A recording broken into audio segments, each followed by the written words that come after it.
여러분 반갑습니다. 오늘의 강의 주제는 지반조사 부분입니다. 지반조사 부분은 분량이 그렇게 많은 부분은 아니고요.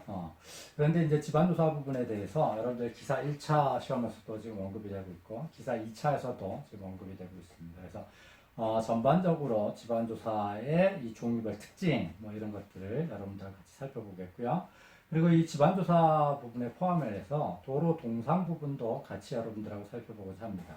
이 도로 동상 부분은 분량 굉장히 짧은데요. 여러분들 이 도로 동상 부분을 다른 어떤 곳에 넣어서 독립적으로 지금 강의하기 어려워서 지금 지반조사 부분에 같이 포함해서 지금 강의를 진행할까 합니다.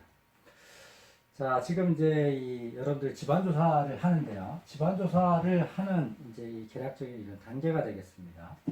자, 어디 가서 이제 우리가 어떤 구조물을 지을 때는 대부분 사실은 거의 100%는 집안 위에 구조물이 존재하겠죠. 그래서 이제 그 집안의 특성을 알아서 우리가 그러니까 알아내서 그 집안의 특성에 합당한 우리가 기초라든가 다른 것들을 설계하게 되겠습니다.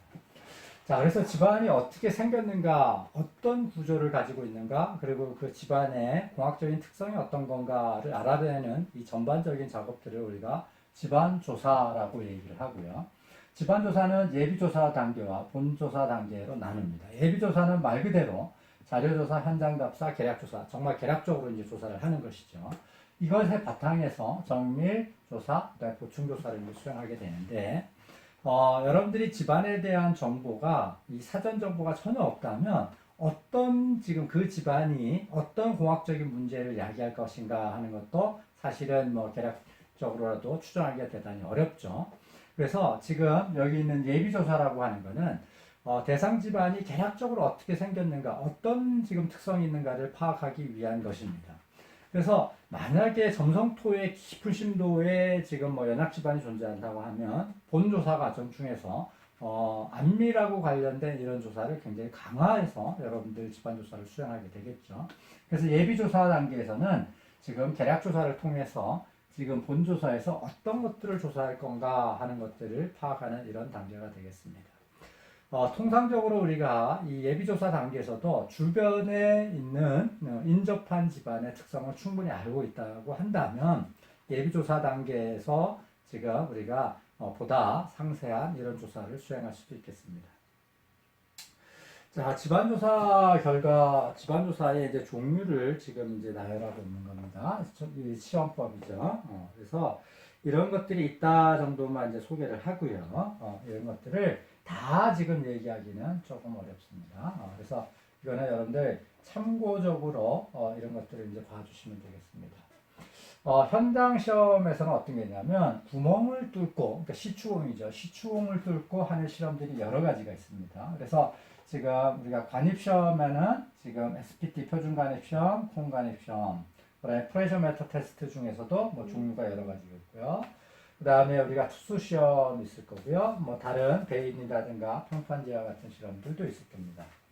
자, 그 다음에 현장 시험 중에 이 실대형 실험이 있죠. 이거는 통상적으로 비용을 상당히 많이 수반이 되기 때문에 상당히 우리가 중요한 구조물이거나 아니면 이 시공하고자 하는 물량이 대단히 많은 경우, 그러니까 지금 여러분들이 만약에 말뚝 시공을 하는데 말뚝의 본 개수가 1000개, 10,000개가 이렇게 됐을 때는 우리가 효과적인 우리가 설계를 위해서 실대형 실험을 통해서 지지력을 직접적으로 평가하는 것이 시험 비용을 추가하는 거에 보다도 전체적인 설계의 효율성을 강조함으로써 전체적인 경제성을 확보할 수 있는 이런 경우가 되겠습니다. 그래서 이런 실대형 시험은 지금 물량이 굉장히 많거나 아니면 지금 구조물의 중요도가 상당히 중요한 경우에 수행하는 방법이 되겠고요. 그 다음에 여기 비파괴 시험 쪽은 표현파 기법, 크로스홀, 다운홀인데 이런 것들은 우리가 동적인 지방 물성치를 평가하기 시험법이 되겠습니다. 자, 실내 실험은 어떤 우리가 모형에 대한 지금 소형 모형에 대한 실험이 있을 거고요. 하나는 어떤 요소에 대한 실험이 있습니다. 그래서 대부분은 어떤 요소를 가지고 실험하는 것이 되겠고, 대표적인 것들이 우리가 삼축, 압축 시험, 직접 전달 시험들이 이 요소 실험의 형태가 되겠습니다. 자, 그러면 실내 실험이 어떤 거 있나 계략적으로 여러분 살펴보겠습니다. 자, 지금 집안의 분류에 사용되는 시험입니다. 여러분들 이거는 지금 여러분들 수업 시간, 다른 수업 시간에 아마 실습도 행했고 하는 이런 시험이 되겠죠. 입도분포를 알기 위한 입도시험. 그래서 우리가 체가름 시험이라든가 비중계법에 의한 지금 입도 분석 시험 같이 입도시험이 되겠고요. 엑소성 한계, 흙의 영정 특성에 대한 엑소성 한계, 현장 밀도 함수 시험 이런 것들이 집안을 분류하게 한 실험이 되겠습니다. 집안의 강도를 평가하는 시험, 3축, 1축 직접 판단 시험이 있고요. 가장 우리가 대표적인 실험 하나라고 우리가 선택한다고 한다면 3축 압축 시험이 될 텐데, 이 3축 압축 시험은 지금 이 시험의 신뢰도도 굉장히 높지만 상대적으로 시험의 비용도 많이 좀 수반하는 이런 실험이 되겠습니다. 1축 압축 시험은 지금 이제 시험 조건을 1축 상태에서만 하중을 가해서 파악되는 간단한 이런 실험이 되겠고요. 직접 전단 시험은 여러분들 아는 것처럼 전단면을 정해놓고 우리가 전단을 가하는 이런 실험이 되겠습니다. 그래서 여러분들 이 3축, 1축 직접 전단 시험에 각각의 즉 실험이 특성이 어떻고 그 다음에 실험의 장단점이 어떤 건지 정도는 여러분들 파악을 해 주셔야 되겠습니다. 지금 이러한 부분들은 여러분들 토대역학 시간에 충분히 강의가 진행됐던 부분이기 때문에 자세한 설명은 생략을 하지만 여러분들 시공학 시험을 준비하면서도 이러한 부분은 복습해 두시기 바랍니다. 자, 변형 특성이라고 하는 것은 치마 특성 중에 어떤 탄성 치마에 관계된 이 탄성 계수를 추정하는 이런 실험이 되길 텐데 대표적인 게 삼축압축 시험과 공진주 비틈 전단 시험이 있겠습니다. 이런 공진주 비틈 전단 시험은 여러분들 동적 시험인데 지금 이런 것들은 지금 우리가 주로 이제 내진 설계를 하는데 지금 물성치를 얻기 위한 실험이 되겠습니다. 그 다음에 지속화중에 대한 압축 특성, 결국 압밀에 대한 압밀 시험이 있고요. 반복화중에 작용할 때 반복제화 시험 이런 것도 있고요. 투수 개수를 적정하는 뭐 정수두라든가 변수두 투수 시험 이런 것들이 있겠습니다. 자, 그러면 실내 실험을 행할 때 어떤 기준을 가지고 우리가 실내 실험을 선정할 건가 이런 부분이 되겠습니다. 자, 첫 번째는 경제성, 두 번째는 장비의 가용성, 세 번째는 현장 조건을 가장 잘 모사할 수 있는 것들이 어떤 건가 하는 겁니다. 자, 그런데 이 실험을 방법을 선정하는 데 있어서 이해가 상충이 되죠. 어떤 부분이냐면 신뢰성이 높은 실험이면 실험일수록 많은 비용을 수반을 합니다. 그래서 지금 이 구조물의 신뢰성과 그 다음에 아까 말씀드린 이 시험의 수량, 그러니까 전체적으로 설계하고자 하는 이 구조물의 수량 등을 감안을 해서 우리가 시험을 이제 결정을 하는 상황이 되겠습니다. 자, 대체적으로 본다면 우리가 시험의 신뢰도는 우리가 비용하고 직결을 합니다. 그래서 비용을 많이 들이면 많이 들을수록 신뢰도는 올라갑니다. 그래서 이런 형태의 우리 시험에 따라 나눠보시면 돼요. 비용을 많이 들면 신뢰성은 굉장히 좋죠. 이런 시험이 있고요. 비용을 조금 들여서 어떤 결정할 수 있는 실험도 있습니다. 그래서 아주 작은 비용을 들여서 결정하는 이런 실험들이 대체적으로 경험적 실험이 되겠습니다. 그래서 경험적이다 하는 것은 정말로 간단합니다. 가장 초보적인 경험적인 것은 현장 집안을 가서 흙을 한 줌을 잡고 이렇게 만져봅니다. 그래서 여러분들은 이런 경험이 아직까지 많이 축적이 안 됐지만 집안을 많이 경험하신 분들은 이 흙을 한 줌을 잡았을 때 이 흙이 통일불급상 어떤 흙이 되고 공학적인 문제는 계략적으로 어떤 문제가 야기가 되겠다는 이런 이제 감들을 충분히 가지고 계십니다. 이런 것들이 이제 경험적인 방법이 되겠고요. 자, 그 다음에 있는 것들이 뭐냐면 요소 시험이 될 거예요.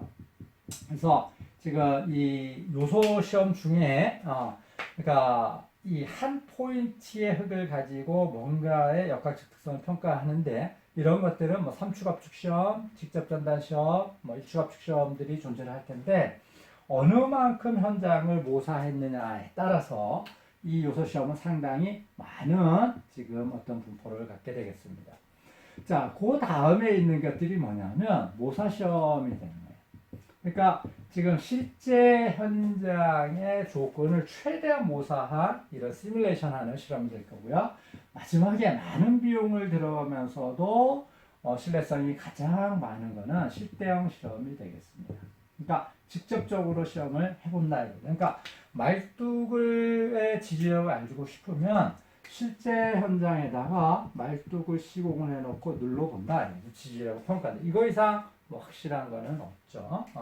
그래서 지금 이제 이런 것들이 비용하고 관계된 거예요. 그러면 각각에 대해서 어떤 경우는 이 경험 시험만으로 끝내는 경우도 있을 거고요. 어떤 경우는 이 실대역 시험까지도 하는 경우가 있는데 어떤 실험을 행할 것인가 하는 것들이 지금 이런 것들에 따라서 우리가 결정이 된다 이런 말씀입니다. 자, 예를 들면 이제 우리가 집안이라고 하는 거는 기본적으로 만들어 쓰는 재료가 아니기 때문에 현장 집안의 특성을 우리가 조사를 통해서 알아내야 되는 거죠. 그래서 지금 이제 집안 조사를 통해서 우리가 평가를 하게 되는데요. 여러분들 병원에 이제 아파서 병원에 가시면 가장 그 초보적으로, 그러니까 뭐랄까요, 경험적으로 알 수 있는 게 뭐 문진을 하는 거예요. 왜 아팠니, 배가 어떻게 아팠니, 뭐 이런 거고요. 조금 더 한다면 청진기를 이렇게 대는 거고요. 조금 더 간다면 뭐 엑스레이를 찍는 거고요. 조금 더 간다면 뭐 MRI, 뭐 CT, MRI를 찍는 거고, 더 확실한 방법은 뭐가 있습니까? 가장 확실한 방법, 굉장히 무모하긴 하지만 만약에 배가 아파갔으면 배를 한번 갈라봐서 개복을 해서 거기에 상태가 어떤 거를 육안으로 확인하는 게 어떻게 보면 가장 확실할 수도 있겠죠. 그죠? 그래서 지금 뭐 비유가 상당히 좀 적절하지 않을 수도 있는데 이런 거예요.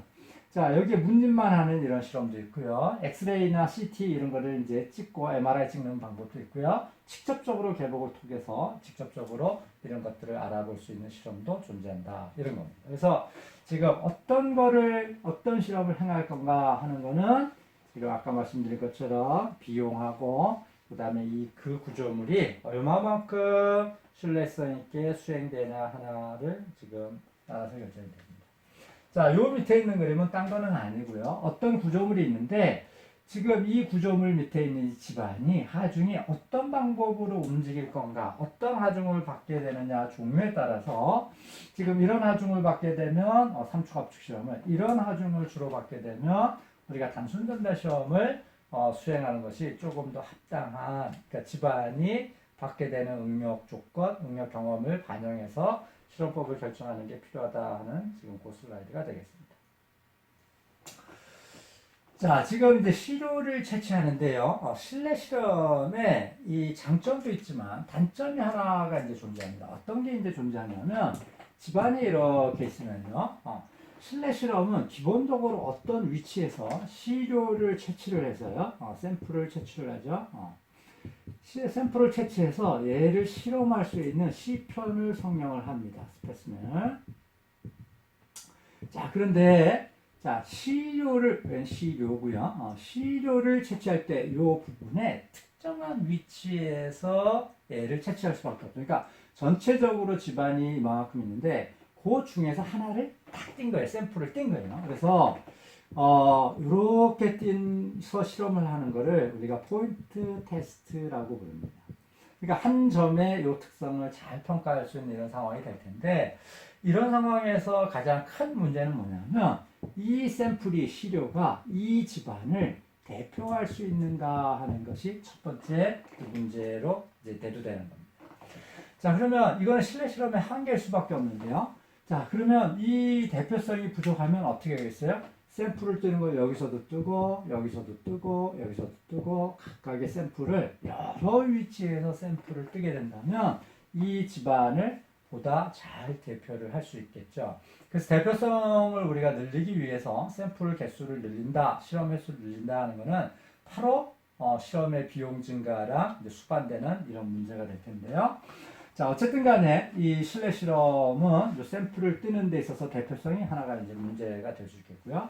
자, 또 하나는 뭐냐면 샘플을 뜨는데 이 집안 상태를 그대로 뜨느냐 이거예요. 그래서 우리가 교란된 상태로 뜨느냐 불교란 상태로 뜨느냐 이거예요. 교란됐다고 하는 거는 이 집안의 흙을 밖으로 가지고 나오면서 막 흐트러뜨린 게 이제 교란된 거고요. 불교란됐다는 거는 이 집안의 상태를 그대로 아주 그대로 갖고 온 상태를 우리가 불교란됐다 하고 얘기합니다. 그런 것들을 우리가 실험하고자 하는 모양, 뭐 이런 모양을 만들어서 힘을 줘서 파괴에 이르게 하는 이런 이제 실험을 행하게 되겠습니다. 자, 그러면 이러한 관점에서 지금 시료를 채취를 할 때 어떤 것들이 지금 문제시되나, 어떤 것들이 중요하나 하는 것들을 지금 보도록 하겠습니다. 자, 시료를 채취를 하는데요. 교란 시료를 채취하는 거는 지금 그 집안의 특성을 교란시켰기 때문에 흙의 계략적인 물성, 뭐 염경 특성이라든가 입분포라든가 이런 것들은 알아내는데 상관이 없지만 흙의 뭐 강도 특성이라든가 변형 특성을 알아내는 데는 지금 불교란 시료를 기본적으로 채취를 하면 굉장히 좋겠습니다. 자, 그래서 샘플을 관입 조건이 있어요. 불교란됐다고 생각해서 쓸 수 있는 게. 그래서 샘플러를 관입을 할 때 정적 하중으로 일정한 관입 속도 이하로 정적 하중으로 관입을 될 때만 우리가 이 흙을 불교란으로 떴다 하고 인정을 해줍니다. 그러니까 흙을 뜨는데요. 어떤 이런 파이프에 관에 담아오는데 이거를 집안에다가 꽝꽝꽝꽝꽝 두들겨서 이 안에 흙을 채취를 했어요. 그래서 동적 하중이 가해졌어요. 이러면 이 안에 있는 흙이 상당히 흐트러져서 교란돼서 우리가 불교란 시료로 인정을 안 한다. 이런 얘기고요. 예를 들어서 지금 SPT 실험에서 오는 스플릿 수분 샘플러. 이거 SPT 실험은 나중에 아주 자세하게 말씀을 드릴 거예요. 그래서 SPT 시험에서 오는 이런 이 스플릿 수분 샘플러에서 채취된 시료는 우리가 이 채취 과정 중에서 이 SPT의 무게 추로 내리쳐서 충격 과정을 줘서 관입을 시키기 때문에 불교란 시료로 인정받지 못합니다. 물론 또 하나 스플릿 샘플러의 지금 이 면적비가 너무 커서 우리가 불교란 시료를 인정받지 못하는 부분도 있겠습니다. 자, 첫 번째는 어떻게 관입을 시켜서 채취를 했냐는 거고요. 두 번째는 샘플러의 모양, 특히 여기에 면적비라고 이제 부르는 겁니다. 면적비가 10% 이하일 때는 불교란 시료로, 10% 이상일 때는 우리가 불교란 시료로 인정하지 않고요. 자, 여기에 지금 우리가 이 면적비라고 하는 거는 다음 그림처럼 정의가 되어 있습니다. 아웃의 면적과 이 샘플러 사이의 면적으로 이렇게 정의가 되어 있죠. 자, 그러면 면적비가 크다는 얘기는 뭐냐면 극단적으로 샘플러가 이런 식으로 요 아래 흙을 담아오는 거예요. 그러면 자, 이런 것들을 집안에 이렇게 관입이 시키면 어떻게 돼요? 여기 있는 흙이 일로 가거나 일로 가거나 하겠죠. 샘플러가 이제 지나가니까. 그러면 이쪽으로 가거나 이쪽으로 가면서 이쪽에 있는 흙들이 어떻게 돼? 다 교란이 돼버리죠. 그럼 이 안에 들어오는 흙도 상당히 이제 교란이 되겠죠. 그러면 가장 이상적으로 샘플러를 우리가 형성을 한다고 하는 거는 이 두께가 0으로 가는 거예요. 가장 얇게 만드는 거죠. 그런데 지나치게 이 샘플러를 얇게 만들면 관입을 하면서 어떻게 돼요?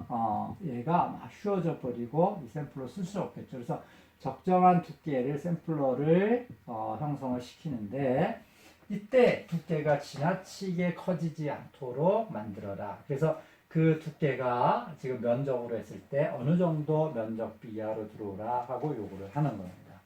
그래서 이런 부분이 지금 뭐냐면 불교란 시료로 우리가 인정받기 위한 지금 기준 중에 하나고요. 면적비 다음처럼 정의가 되어 있습니다.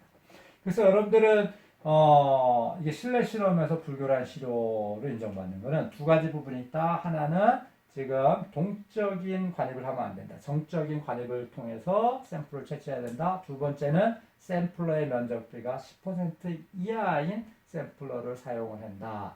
그렇게 채취를 했을 때만 우리가 비로소 우리 그 불교란 시료를 인정받는데 흙이 이렇게 샘플러에 관입해서 차오지만 실질적으로 흙을 얘를 빼고 나면 이런 흙이 되겠죠. 그런데 이 부분, 샘플러 이쪽 부분은 교란이 되어 있기 때문에 시편을 만들어 쓰는 거는 이 가운데 부분, 이 가운데 이게 양쪽을 버리고요. 이 가운데 부분을 시편을 만들어서 보다 더 교란 효과가 적은 이 부분을 가지고 실험을 행하는 그런 방법을 취하게 되겠습니다. 자, 다음은 용어적으로 몇 가지 이제 얘기를 하려고 합니다. 이 회수율하고 RQD인데요. 이거는 뭐 정의이기 때문에 여러분들 같이 봐주시면 될 텐데, 일반적으로 암반의 특성을 평가하는 데 있어서 우리가 쓰는 이런 것들입니다. 자, 해수율이라고 하는 거는 굴착된 암석의 이론적 길이. 이만큼 내가 굴착했는데 그 중에 해수된 지금 암시편의 길이고요. RQD는 굴착된 이론적 길이분의 10cm 이상만, 10cm 이상의 한만 구한 거를 우리가 RQD라고 얘기를 하겠습니다.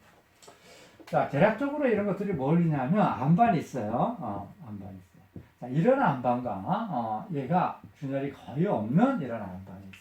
자, 그러면 자, 이런 파쇄가 많이 형성된 암반은 상당히 약하겠죠. 얘를 샘플을 떠서 이렇게 올라온다고 하면 결국은 어떻게 돼요? 요 사이에 샘플이 조각조각 끊어져서 올라오겠죠. 이런 경우가 여기에 샘플을 이렇게 뜬다면 건전한 이런 암시편이 올라오게 될 겁니다. 그래서 이런 암의 지금 전리가 어느 정도 발달이 되어 있냐 하는 것들을 평가하기 위한 게 해수율과 그 다음에 RQD라고 이제 우리가 칭하는 이 부분이 되겠습니다. 그래서 해수율이 어떻게 되느냐, RQD가 어떻게 되느냐, 이 부분은 여러분들 계산도 하실 줄 아셔야 되고요. 참고적으로 RQD에 따라서 암제는 다음 정도처럼 대략적으로 이제 나누는 것이 되겠습니다.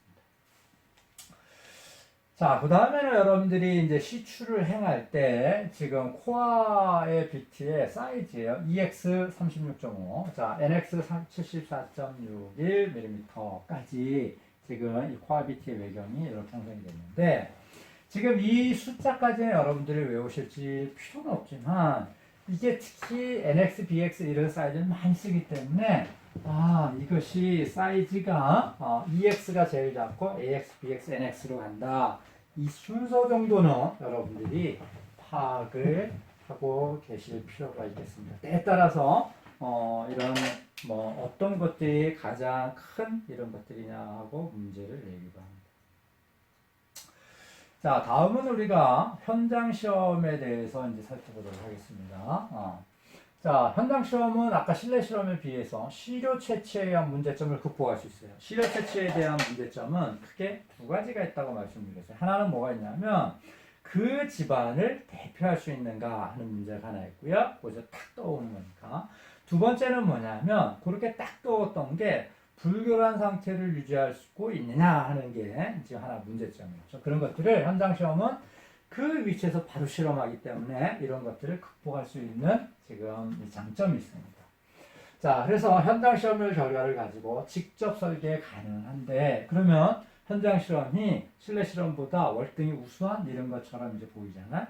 그런데 지금 현장 실험에서 힘든 부분이 있어요. 어떤 게 있냐면 현장 실험은 이 기본적인 응력이라든가 배수 조건을 조절하면서 실험하기가 어려워요. 이 말씀은 뭐냐면 우리가 삼축압축 실험에서는 우리가 그 시편에 대해서지만 다양한 우리 역학적 조건을 우리가 컨트롤하면서 결정을 해요. 그러니까 이 역학적 물성치를 우리가 찾아내는 데 있어서 가장 이상적인 조건에서 실험 결과를 도출해낼 수 있지만 현장 실험에서는 그러한 부분들이 상당히 어렵다. 그런 이제 단점이 존재합니다.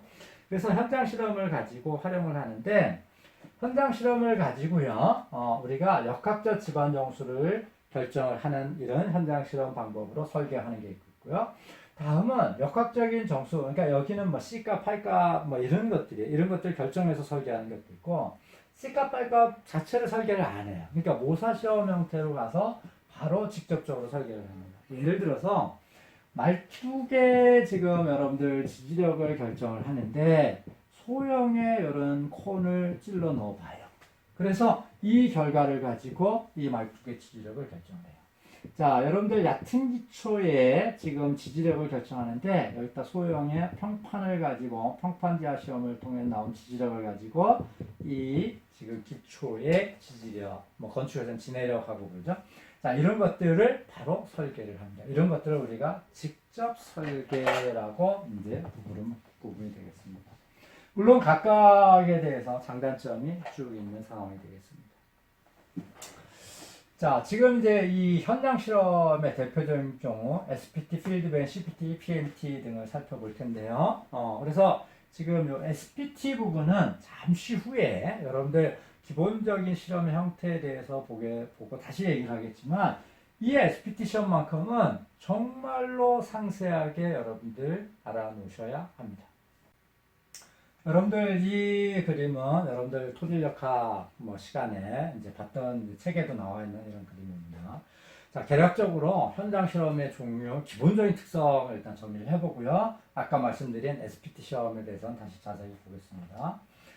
자, 지금 이 집안의 특성을 조사를 하는데 어떤 거에 이 집안 안에 뭔가 이제 고문하는 수준으로 집안을 괴롭히는 거예요. 그러니까 이 집안이 만약에 어떤 강도라든가 변형 특성에 대해서 알아내고자 하는데 이 집안이 어디까지 버티는지를 잘 몰라요. 그러니까 이게 어떻게 보면 고문 수준입니다. 다 집안이 나의 강도는 얼마, C값, R값은 얼마 하고 이실직고를 한다면 이런 일은 뭐 할 일이 없을 텐데 지금 강도가 얼마인지 모르니까 최대한 내가 어디까지 버티나를 고문 수준으로 해보는 거예요. 자, 첫 번째는 뭐냐면 그때 이제 샘플러가 있고 위에서 두들겨 박는 겁니다. 땅땅땅땅땅 박아서 이 샘플러가 이 무게추로 들어가는데 몇 번 치면 얼마만큼 들어가냐. 자, 거꾸로 일정한 깊이만큼 들어가는데 몇 번 쳐야 되느냐. 그러니까 30cm가 들어가는데 내가 몇 번을 쳤느냐. 이게 SPT 시험의 N값이에요. 그래서 위에 내리치는 방법도 있고요.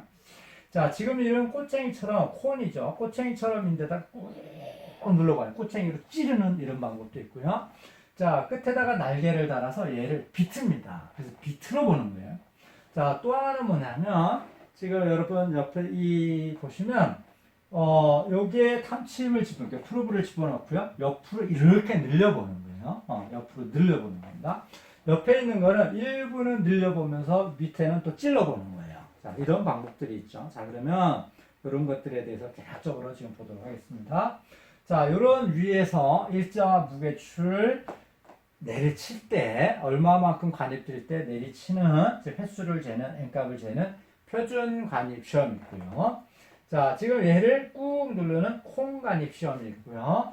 자, 그 다음에 옆으로 비트는 배인 전단 시험이 있습니다. 자, 배인 전단 시험은 지금 연약지반 점성토에 있어서 비배수 전단 강도를 가장 신뢰성 있게 평가한다고 알려져 있는 시험이 배인 전단 시험이 되겠고요.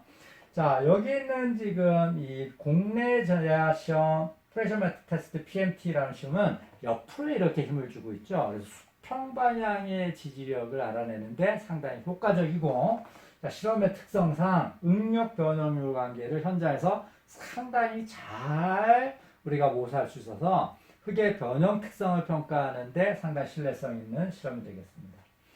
자, 마지막에 있는 다일러토 매트 테스트는 옆으로 밀면서 관입도 하죠. 그러니까 이것도 하고 저것도 하는 거예요. 그래서 이런 형태의 시험을 우리가 잡종, 하이브리드 여러 가지를 한꺼번에 지금 하는 실험인데 여러 가지를 한꺼번에 할 수 있는 거는 어떻게 보면 각각의 실험을 장점을 취할 수도 있지만 각각의 시험을 단점이 또 같이 부각되기도 합니다. 그래서 요새는 이런 복합적인 이런 DMT 형태의 복합 실험은 많이 개발되는데 여기 보시는 DMT는 이렇게 많이 쓰이는 실험이 아닌 것 같습니다. 그래서 여러분들 자, SPT 시험은 좀 더 자세히 CPT, 그 다음에 배인 전단 시험, PMT 이런 것들은 기본적으로 이 실험이 어떤 건가 하는 것은 여러분들 충분히 숙지하고 계셔야 됩니다.